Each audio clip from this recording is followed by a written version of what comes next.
नमस्कार सगळ्यांना, मी रेश्मा आणि तुम्ही पाहत आहात मिनी व्लॉग विथ रेश्मा। आज आमच्या स्कूलमध्ये पिंक डे सेलिब्रेशन होते, त्याच्यामुळे सगळे टीचर पिंक कलरचे ड्रेस घालून आले होते आणि मला जास्त काही मोमेंट कॅप्चर करायला भेटले नाही। जेवढे मी भेटले तेवढेच मी टाकले। सकाळचा मॉर्निंग प्रेयर करून आम्ही क्लासमध्ये गेलो, क्लासमधून परत खाली आलो। म्हणजे सकाळपासून आम्ही खालीवरच करत होतो आणि सगळं मग स्टुडंट, टीचर आणि प्रिन्सिपल मॅम सगळ्यांनी फोटो वगैरे काढले।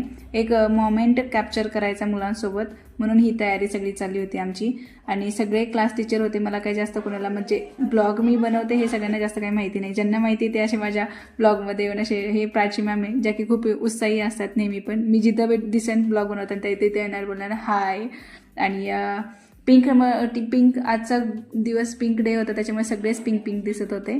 आणि मुलांचं ग्रॅज्युएशन डे, LKGचे मुलं पुढच्या वर्षी फर्स्ट इयरमध्ये म्हणजे फर्स्ट स्टँडर्डला जाणार होते, त्याच्यामुळे आम्ही ग्रॅज्युएशन डे पण सेलिब्रेट केलं होतं त्यांचा। भरपूर चेंज झालं आहे, पहिल्यासारखं काहीच नाही राहिलं। आणि ॲन्युअल डेची पण तयारी चालू केली, ते हे मुलं डान्स करत होते। आणि असेच तुम्हाला छोटे छोटे स्कूल लाईफचे मोमेंट पाहण्यासाठी माझ्या चॅनलला सबस्क्राईब करा। तुम्ही भेटूया पुढच्या व्लॉगमध्ये, तोपर्यंत हसत राहा, आनंदी राहा। आणि सगळं आवरल्यानंतर मी घरी निघाले। घरी निघताना थोडासा मोमेंट कॅप्चर केला। भेटूया पुढच्या व्लॉगमध्ये, बाय।